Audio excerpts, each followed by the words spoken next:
A rookie completed more laps in one afternoon than Aston Martin managed in 3 whole days. That's not an opinion, that's the facts of the matter. 6 days of pre-season testing in Bahrain are now finished. We've got headline pace from Ferrari. We've got quiet control from Mercedes, whilst of course our engine compression route played out in the background in the paddock.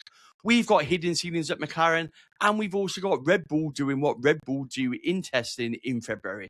For those who are new, I'm Terry. This is Espresso News, brought to you by Coffee Corner Motorsport, where I bring you all of the latest from the paddock to the podcast via the shed. Now, before we get started, a quick plug from me. I've got all of the latest written breakdown of every single testing day. I've got news from the Formula 1 paddock, as well as other motorsports over on my website, which is, of course, coffeecornermotorsport.com. And next week, I'm going to be dropping the full telemetry deep dive, comparing the best laps from the week in Bahrain. So, if you want all the latest factual up-to-date figures and the latest news, hit subscribe or follow so you don't miss out. Right, that's the announcements out of the way. Let's get into it. Here's what actually happened in Bahrain.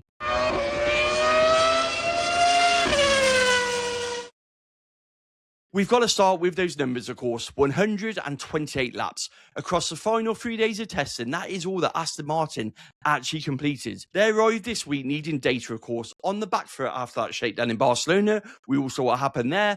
And, of course, the first test in Bahrain that didn't go that well. And to be honest, if you're an Aston Martin fan, this week didn't go well either. Day 1 of week 2, we saw Fernando Alonso suffer a power unit failure. He spent 4 hours sat inside that garage. Lance Stroll took over for the afternoon. He lost the rear, although I must admit it's unclear whether that was driver error or something happened to the car. Either way, it didn't matter. He ended up beached in the gravel at turn 11, triggering that red flag. 54 laps in total for their day, and that was it. Now, day 2, it didn't get much better, did it? Alonso stopped on track, yet another red flag. He didn't return for the rest of the day. Stroll wasn't due to drive anyway. Fernando's running was cut short, 68 laps in total, and then we started seeing some tough discussions and some conversations that followed in the paddock. We started seeing those pictures of Adrian Newey sat there, Lance Stroll, Fernando Alonso. We heard that Honda were flying people in. All of the looks in the paddock were concerned and deep in discussions. That took us, of course, to the final day, where, let's be honest, Aston Martin really needed some data. But to be honest, when the pit lane turned green and on-track activity started, the only green you saw if you're an Aston Martin fan was the hoarding outside the garage. They were literally just sat there. There is, of course, no curfew. There is, of course, no limit to how much work you can do on the car. We kind of expected Aston Martin to come out fighting, and it just sat there with nothing at all. And then, of course, came that bombshell statement released via Honda on social media saying that it was a battery issue that was linked to Alonso's stoppage. And they also confirmed they didn't have enough parts and were announcing a reduced running plan, which was down to short stints with some bench simulations happening back in Japan between the runs. Stroll completed just 6 laps, no time laps. The programme was declared complete 2 hours before the checker flag, and that was the end of their participation. We saw literally Stroll come out, do a couple of insulation laps, go back in. We saw it just go around the track a few times. I don't know what positives you can take if you're an Aston Martin fan. I mean, this is quite clearly Honda saying this is our problem. Aston Martin clearly laying the blame at Honda, if I'm honest. You know, making sure that the design blame, which Adrian's, of course, come up with, isn't to blame. But either way, they've got problems. I mean, Honda said it plain in themselves. They said, overall, we're not happy with the performance and our reliability at the moment. That's probably the understatement of the year. Pedro de la Rosa followed up. He obviously had to do the media work. He was sat in a commentary with Crofty. He was basically the fall guy if you're following Aston Martin, the one who was kind of wheeled out to answer the questions. And he basically said, we're not where we wanted to be. Now, that's again got to be the understatement of the year, because this isn't cosmetic. In 2026 trim, deployment accounts for close to half the performance equation. Cannot map energy release, harvesting strategy, stint behavior without getting that on-track data. It becomes completely useless. They didn't just lose track time, they lost their complete understanding of that car. And then we saw comments circulating around the paddock from Adrian Newey at that engine commission meeting, where he basically said that the Honda battery doesn't have enough power to even fully charge the battery. And when we listen to all of that context, when we listen to all of that talk, you've got to ask yourself, have Honda and Aston Martin not got it right at all? And are they further away? And did Aston Martin make a mistake dropping that Mercedes power unit for a work supply with Honda, when we all know this isn't the same Honda, as I keep saying, that powered Max for those championships? This is a Honda that's built between Japan, between America, a base in Milton Keynes. It was disbanded. It's not the same one. And to be honest, they were late to the party, and it looks like they're going to be late delivering performance. And if you're Aston Martin, and especially if you're Fernando Alonso at the twilight of his career, can you wait for Honda to get it right again before you move on? We know that ultimately their best chance of winning championship probably lays with Fernando. Lance will do what Lance and the Stroll family want to do in terms of that second seat. He's impatient. He knows that time's running out. He was banking everything on this power unit, this partnership with Adrian Newey, banking everything that this was going to be his year. And to be honest, it is looking like a McLaren Honda partnership that haunted Fernando. And another one of those decisions where you just got to think, how bad can it go wrong with Fernando Alonso? Just to put it in comparison, Arvid Lindblad completed 165 laps in a day. I mean, that gap is structural, isn't it? We've got 2 weeks to Melbourne. It feels like it's going to be a long season for Aston Martin. I'm really struggling to talk about the positives here. I'm really struggling to see, if you're an Aston Martin fan, what I can actually give you that's good. We don't know how good the design is. The car won't be performing because the engine isn't performing. Ultimately, it doesn't even look like it can run a full race distance at the moment, which is staggering to even sit here and talk about that. And I think for me, it's just a case of which part do you fix first, because you can't unlock performance until you unlock at least some running and some reliability. And it kind of feels like the first couple of races for Aston Martin are going to be data gathering to get some control of that car, get some engine numbers. We know, of course, Honda aren't powering anybody else. They haven't got that ability to get data from another team like what Williams did with Mercedes when they didn't run. And that's why I said a few weeks ago, I stand by what I said, that Honda and Aston Martin are really behind the pecking order. I said it was going to be an issue. It looks like it's going to be an issue. This isn't hiding performance. This is a fundamental structural issue that is going to derail their season, looks like. And I don't say that lightly. And I really don't say it on a basis of, I'm happy to say it because I really want Adrian to do well. I really want to see Fernando fighting again. I kind of feel that with the investment Aston Martin made, you want them to get back to those podiums we saw with Fernando, and Fernando finally getting that championship and then going off into retirement feels like the feel-good story. But at the moment, it feels like that retirement is going to come at a whimper with a Honda power unit that's run out of battery by the side of the pits. And that just don't feel right, does it? But let's get on to engine compression, because whilst Aston Martin were losing mileage, that political story was, of course, unfolding in parallel behind the scenes. And to be honest, it's just going to have a final twist that no one saw coming. Just to recap, all the way back in December 2025, Ferrari, Honda and Audi, they submitted a joint letter to the FIA. Their concerns centred on the compression measurement under load, which was basically an engine that was legal at 16:1 ratio when cold could potentially exceed that ratio once fully up to temperature to extract some additional performance. The team in question was, of course, Mercedes. The paddock talk at the time was that Red Bull had been trying to replicate it, but hadn't quite managed. And in the end, it looked like Red Bull ended up moving alongside the other teams, which meant 4 engine manufacturers effectively against one, against Mercedes. Mercedes were never going to win. Now, the FIA have been holding discussions quite throughout all of the testing, throughout all of this week as well. And they finally come up with a fix. And they said that basically what we've got now is taking it back to Mercedes. Mercedes have said that their engine all along was legal. They said they've involved the FIA at every step of the line. They've asked for clarification. They've not broken any rules. It passed the test. Therefore, this engine is legal. Now, this compression ratio has never been proved. I must point that out. This is the talk of the paddock. There's actually nothing which says in public that Mercedes have managed to do this with that engine, by the way. But this week, the FIA finally shut the door with a statement that proposed the following.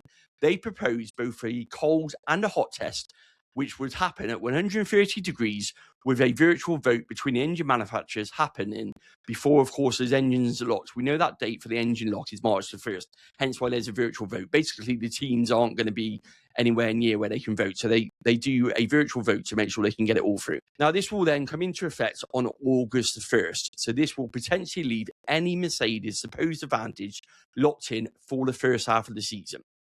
That seems like it's a compromise, that Mercedes technically haven't broken any rules. They've exploited the grey area. They're told they can keep it for a bit. It kind of feels like a Mercedes win for at least half the season. A bit like we saw with Brawn and the double diffuser over the years. We saw with Das where Mercedes kept it for a season.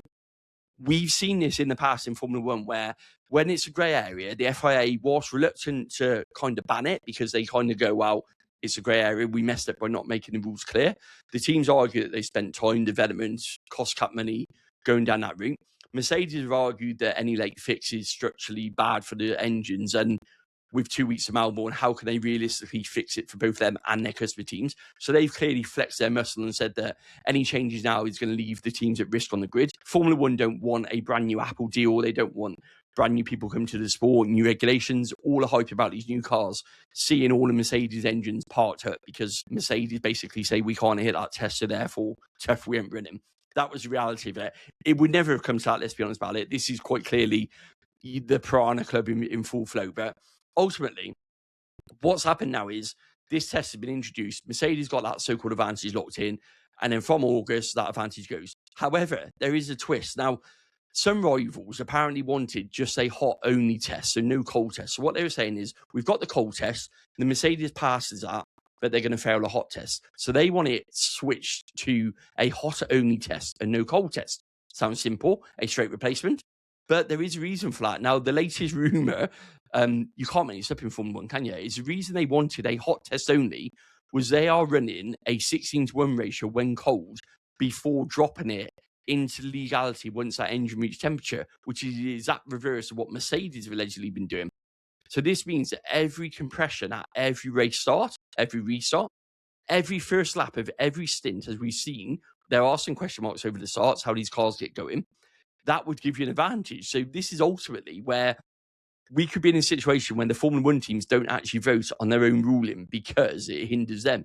They wanted just a hot test only, no cold test.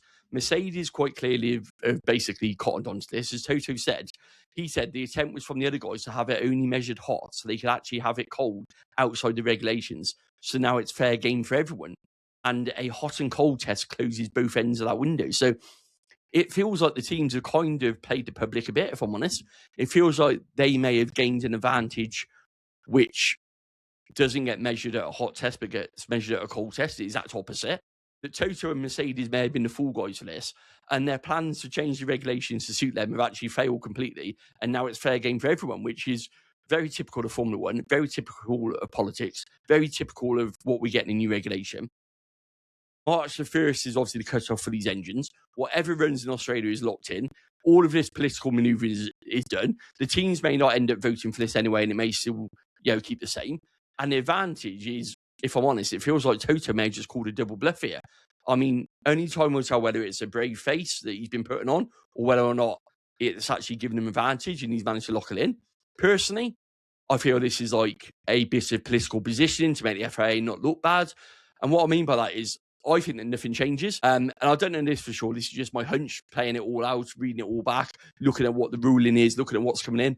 But I feel the Mercedes already passes a new test, the cold test and the hot test. And by introducing this test, it basically, by having it hot and cold, that's Mercedes' compromise for making themselves look the bad guys. So ultimately what happens now is all the teams pass the test.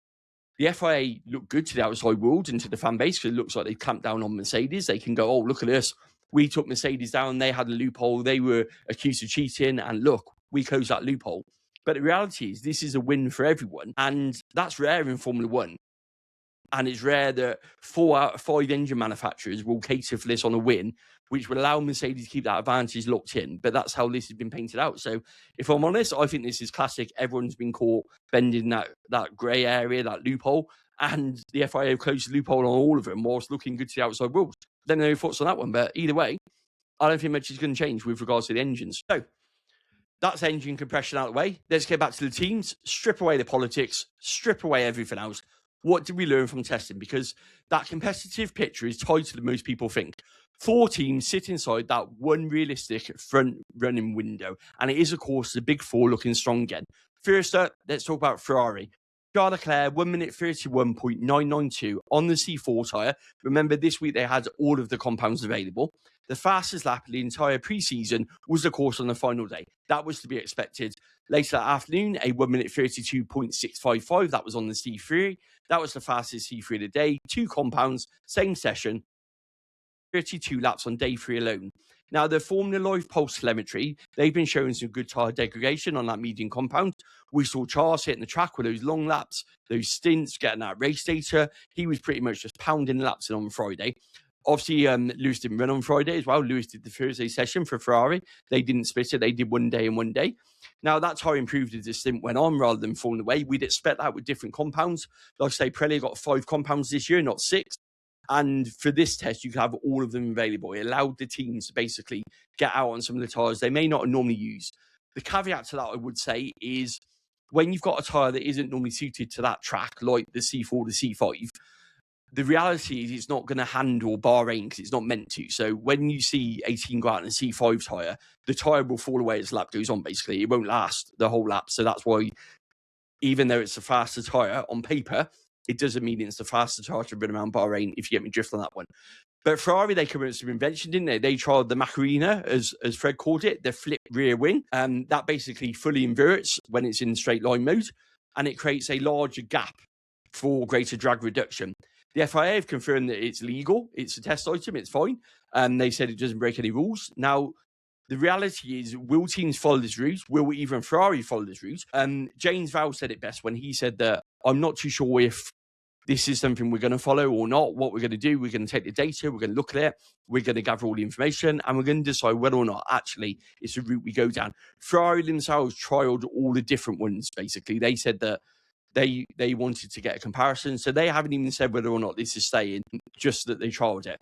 Now, they've also made some changes to the structure of their car. They've got something on a flow turning device that appeared earlier in the week. Now, this is something on behind the rear axle. Now, what this is this packaging design is architectural. It's integrated into the SF26 design. The wing idea can, of course, be copied. But what you can't do is you can't take that 6 centimetre behind the rear axle part of the car. That's fundamental. That's kind of in the DNA of the SF26. And what I'm saying is a layout cannot be copied. So yes, you may be able to copy the rear wing. Yes, you may be able to bring that to your car, but that doesn't mean it's going to work the same. We've seen this so many times in Formula One in the past, where just because you can copy an item, it doesn't mean that item works on your car. Look at Adrian Newey and the Red Bull. This is a combination of all the parts working together, and they need everything to work. So just because you can go out and get a Macarena rear wing on your car doesn't mean it's going to give you the same performance as what it potentially does on a Ferrari. So bear that in mind. But as it happens, Ferrari will leave Bahrain as the team in form. I mean, the hype is there. If you're a Ferrari fan, there's no caveat to this except for it's Ferrari, isn't it? Let's be honest, anything can go wrong. Then we come on to Mercedes. Antonelli, 1 minute 32.803 on the C3. Fastest lap, of course, on day 2. He's, of course, 19 years old. We're expecting a lot more from Kimi in season 2. He's more mature. He's had a season under his belt. He's got a lot more running with him. He knows the team. He's used to driving for Mercedes, that pressure. George Russell, 1 minute 33.459 on day 1. 1 minute 33.197 on day 3. Back-to-back days leading in timesheets, of course, and the pace is repeatable. The bookies firmly have George Russell as the favourite going into 2026. They changed over 2 power units across Bahrain. That was unusual for them. And they had a pressure loss that was linked to Kimi Antonelli on the final day. They managed to swap it over at lunchtime, though. It seems, to be honest, that Kimi got the rough end of reliability issues this week. George actually, he commented on it afterwards, saying that, Kimi was hit with reliability. I managed to get some much needed running across the board as such. But the mileage ultimately was solid between all the tests. Long runoffs were competitive. There was no dramatic performance drop-off. They managed to get the car out even when they had problems. Yes, there was some gremlins. Ultimately, Mercedes are at the centre of this compression debate. That looks like it's all been done and dusted now. And throughout this all, they've looked composed. What I will say is they've been running about their programme, about going their own business. They've been just doing their own thing, hitting their laps, hitting the benchmark, hitting the data. They've been very much a team in control of their own destiny. Kimi Antonelli said, we've got a solid platform to build on, but we know we need to continue to improve. George Russell said that Ferrari, McLaren and Red Bull were ahead of Mercedes. That was always going to happen, wasn't it? But this doesn't look like a team who are worrying. This doesn't look like a team who lack confidence. It looks like a team who, now that engine debate has been settled, they can come to life. It looks like they've been holding something back, is what I would say. I think there's more to come. It feels like they've been waiting for this compression route to be done and dusted so that they can really unleash that Mercedes engine on everybody. And I feel Australia's going to be one of those two things. They're either going to unleash something or we've seen the true performance of the Mercedes, and it's still looking strong compared to everybody else.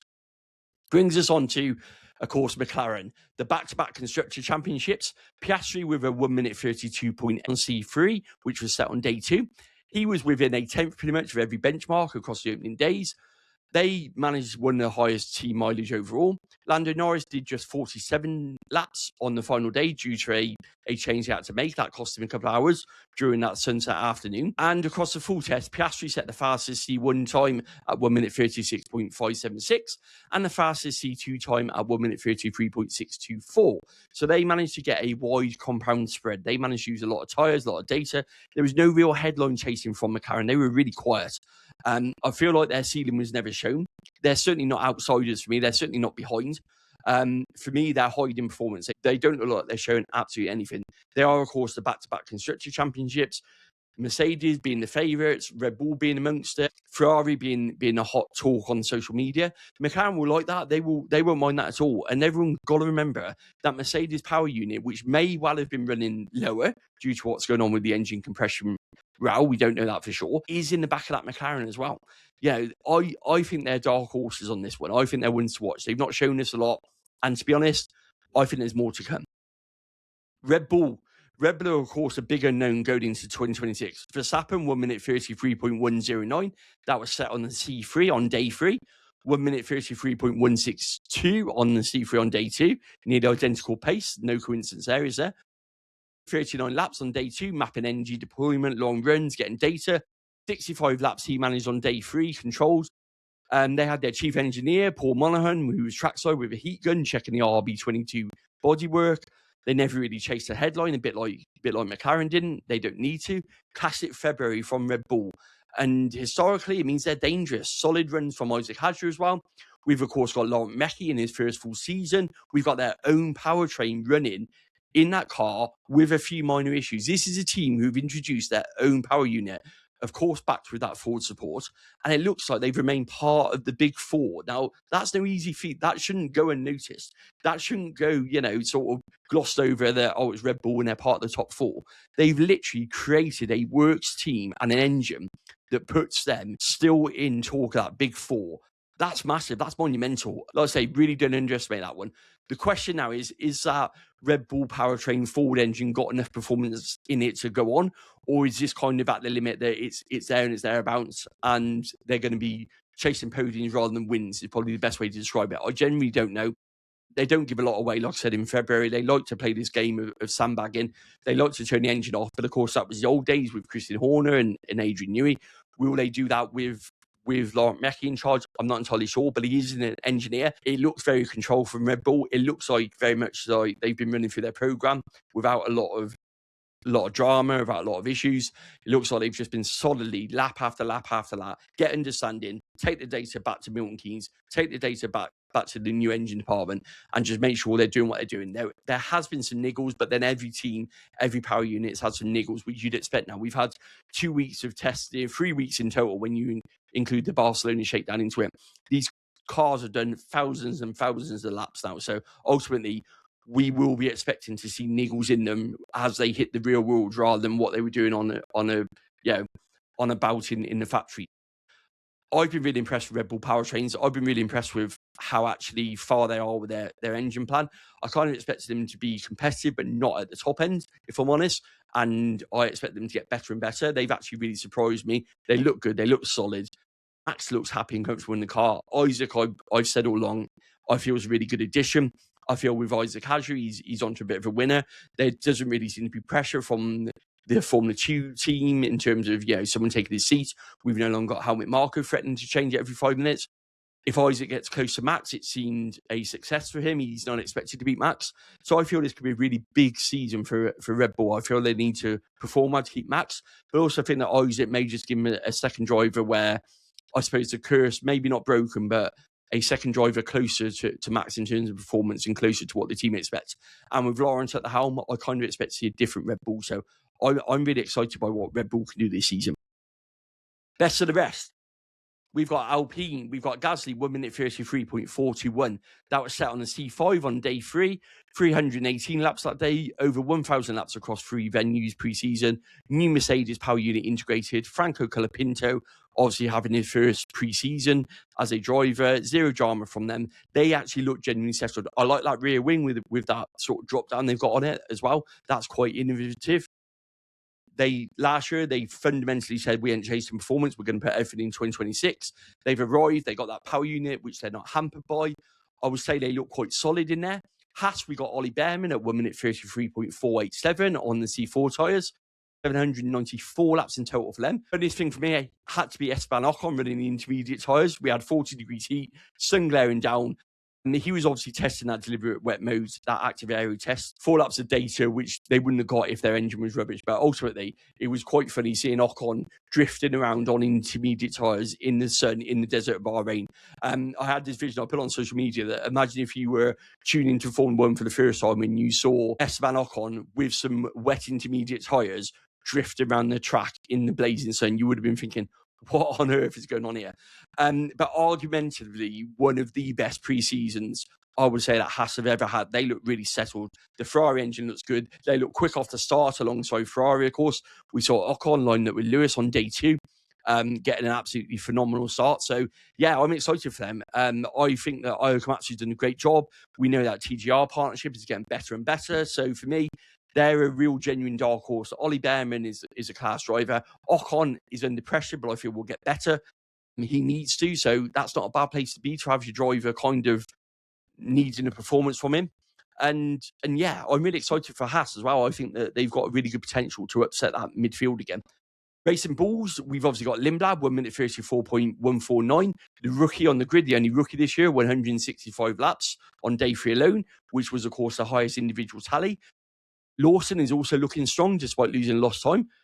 Under the radar, really, Arvid looks settled. Feedback from the team on him is really positive. They've talked about actually his feedback's really good. They've talked about that he looks settled in the team. He looks settled in the car. He's doing exactly what's asked of him. I think, again, with that Red Bull powertrain, going back to what we said about Red Bull, it looks quite solid. They could be a dark horse in that midfield battle. I don't know for sure. There's still some question marks with Liam and Arvid in terms of can they capitalise on a good car. But either way, I think that collaboration with Red Bull is now more streamlined. Now that we've got Laurent Mecchi in charge, he was, of course, the former team principal of Racing Bulls as well. So I feel that synergy is better. We know they've integrated more into the Milton Keynes side. You'll now look at it. You've got the design and the Milton Keynes side with Red Bull.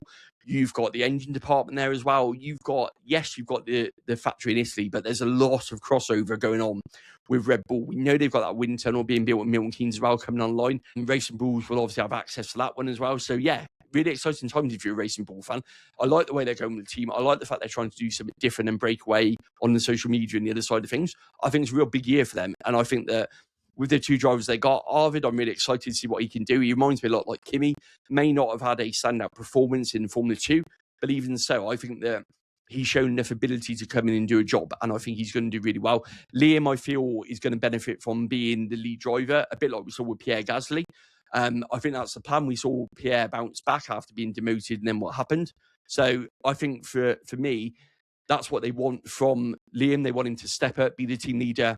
And yeah, let's see what this season can do. Same as Isaac Hadjar. I think he's going to be settled with no real threat from the Formula 2. We know they got Yuki and they've named Iwaza again as their reserve drivers. Realistically, I don't see them putting pressure on them to be in the cars because of their Honda involvement still. Even though both drivers are there named as a reserve, they've still got Honda involvement somewhere in the background. So I'm expecting Liam and Arvid to get a nice crack at the season and see what they can do, which is really exciting. We got Williams, Carlos Sainz, 1 minute 34.342 set on the C5, 145 laps. They needed that after that shakedown, of course. Albon, 120 laps despite having a stoppage. They were reliable. The pace gap still feels like it's there, if I'm honest, but they feel like they've recovered from that early Barcelona setback. They feel like actually they made the right call in not rushing a car out like Aston Martin did. If you compare them to Aston Martin, they're miles ahead. The one thing I will say is it feels like they might have lost some pace with regards to being P5 and top of the midfield, which is what they were, of course, last year.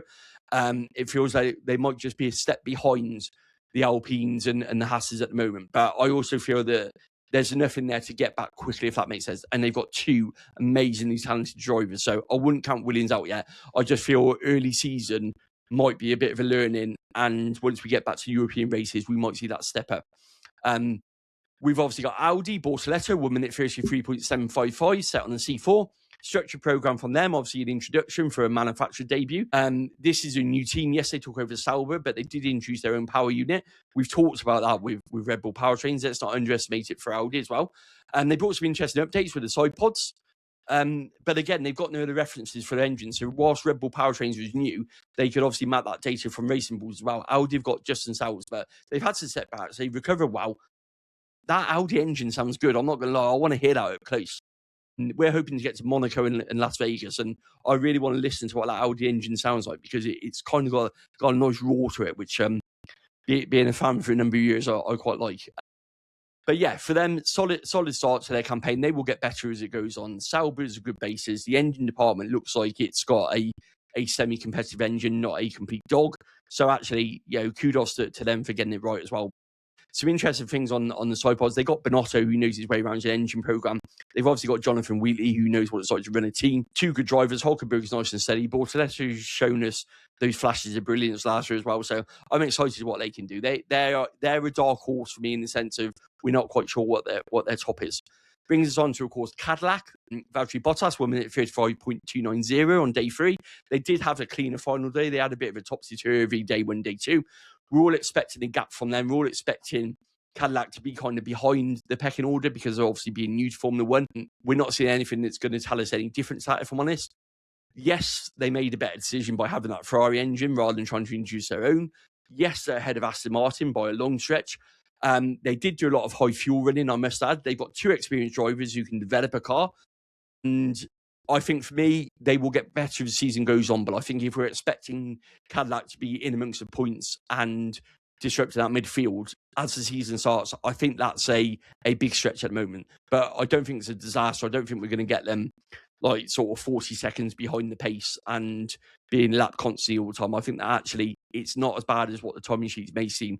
There's a lot of high fuel runs in there, like I said, as they got understanding that car. So if you're a Cadillac fan, I think that it's a good start. I think you've got 2 good drivers, but I think that ultimately you need to be realistically going to be towards the back end of the grid, certainly start off with. That's your roundup. That's the position as we head into the first race, of course, in Australia. I'm going to be with you all season, but fundamentally, Ferrari are going to leave with that headline pace, innovation. McLaren look complete. Red Bull remain measured. Mercedes will leave composed, competitive, and of course, quietly confident now that compression debate is finally settled once and for all. 4 teams inside one realistic front running window, if you ask me to take my pick. Midfield battle looks like it's anyone's game at the moment. I would have a top midfield of Alpine, Racing Bulls and Haas, followed closely behind them by Williams and Audi. Behind them, then Cadillac, and then a bit of a gap to Aston Martin, because ultimately you've got Aston Martin 128 laps, as I keep saying, across 3 days in a regulation cycle built around energy deployment, and that number is going to matter. Yes, the fuel loads are unknown. Yes, the engine modes were hidden, but you cannot fake reliability. Your mileage on a track cannot be manufactured. We've got 2 weeks into Melbourne. Next week, like I said, the telemetry deep dive is going to drop. And of course, this show, Espresso News, will be back with all of the latest from the world of Formula 1. All the articles are now live over at coffeecornermotorsport.com, and the socials will keep you up to date. Coffee Corner Motorsport for all of those as well. I'm Terry. You've been listening to Espresso News, brought to you by Coffee Corner Motorsport. Have a good week. I'll see you soon.